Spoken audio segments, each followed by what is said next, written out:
خائن ہے، حضور کے ارشاد کے مخالفت تم نے کی، آپ کو دوست سمجھ کر، یار سمجھ کر، مخلص سمجھ کر کبھی دل کی بات کوئی آدمی کسی مجلس میں کہہ دے اور یہ لے کے چلا دوسری طرف، تو مطلب یہ ہوا کہ کہنے والے نے تجھ پہ بھروسہ کیا تھا، تجھے امانت دار سمجھا تھا، تو نے اس کے بھروسے کو توڑا۔ تو عزیز و بزرگ اور دوستو، حضور صلی اللہ علیہ وسلم کا ارشاد پاک ہے، المجالس بالامانہ، جہاں بیٹھو وہاں کی بات وہیں ختم کر دو، اس کی بات دوسری جگہ جا کے مت پہنچاؤ۔ اور ایسی مجلس میں بیٹھنے والوں کو اللہ کے پیارے رسول صلی اللہ علیہ وسلم نے ارشاد فرمایا، جو شخص تیرے سامنے دوسرے کی بات لا کر سنائے تو تو خوش مت ہو، کیوں؟ یہ اس کی عادت ہے کہ وہ دوسروں کی بات تجھ تک پہنچا رہا ہے، تو اس کی یہ عادت ہے کہ تیری بات بھی دوسروں کو پہنچائے گا۔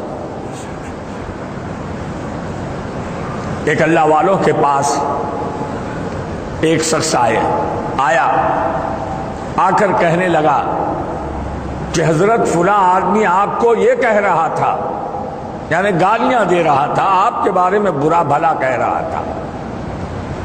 تو اس اللہ والوں نے کیا ارشاد فرمایا؟ اگر اس نے وہ بات کی، گالی دی، برا کیا، تو وہ شیطان تھا، لیکن اس شیطان نے تجھے اپنا سفیر جو بنا کے میرے تک بھیجا ہے، لعنت ہے اس پر۔ وہ برا بولنے والا شیطان تھا اور شیطان کی سفارت تو کر رہا ہے، وہ غلط بات مجھ تک پہنچایا تو اس کا سفیر بن کے تو آیا ہے۔ میں یہ باتیں اخلاق اور زبان سے متعلق جو مسلسل 1 مہینے سے سنا رہا ہوں، یہ غرض اس کی یہ ہے، یہ مرض کو اب مرض ہم نہیں سمجھ رہے ہیں۔ حضور صلی اللہ علیہ وسلم کا ارشاد پاک ہے کہ زنا کے لیے توبہ ہے، برا عمل ہونے کی وجہ سے آدمی جب اس سے فعل سرزد ہو جاتا ہے، روتا ہے، توبہ کرتا ہے کہ مجھ سے بڑا گناہ ہوا، کیونکہ زنا کو سب گناہ سمجھتے ہیں، لیکن حضور صلی اللہ علیہ وسلم نے فرمایا غیبت کے لیے توبہ نہیں ہے۔ زنا سے شدید تر ہے، لیکن آدمی اسے چونکہ گناہ سمجھتا ہی نہیں تو اسے توبہ کی توفیق نہیں ہوتی۔ ایک مرتبہ مجلس میں آقا نامدار سرکار دو عالم صلی اللہ علیہ وسلم کی بڑی بدبو آئی، ایک جھونکا ہوا کا چلا، بدبو محسوس ہونے لگی۔ آقا حضور صلی اللہ علیہ وسلم نے ارشاد فرمایا، یہ جو بدبو آ رہی ہے تم سمجھتے ہو، جانتے ہو کہ کاہے کی بدبو ہے؟ صحابہ نے عرض کی، یا رسول اللہ، اللہ اس کا رسول بہتر جانتا ہے، بدبو سمجھ میں نہیں آ رہی ہے۔ تو حضور صلی اللہ علیہ وسلم نے فرمایا، یہ غیبت کرنے والے کی منہ کی بدبو ہے۔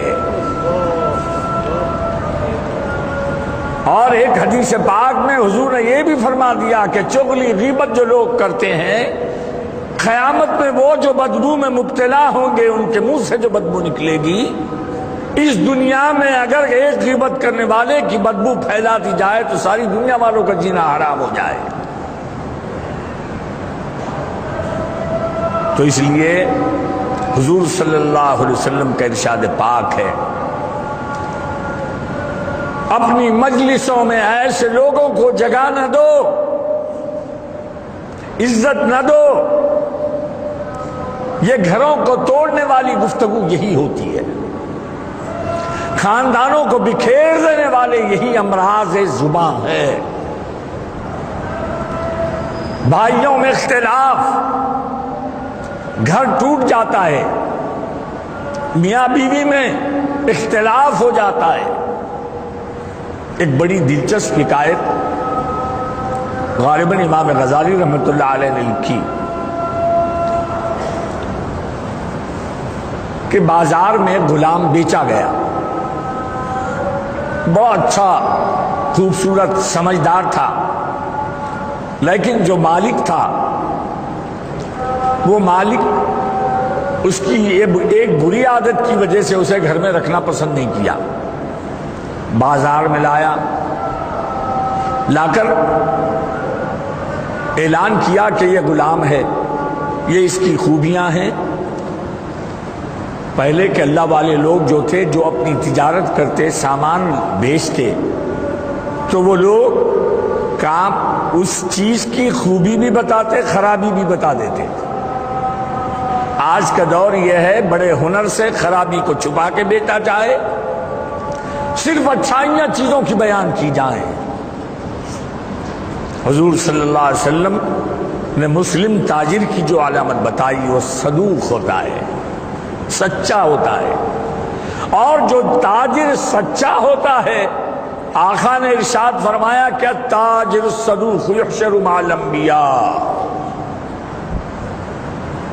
سچے تاجر کا مقام کیا ہے؟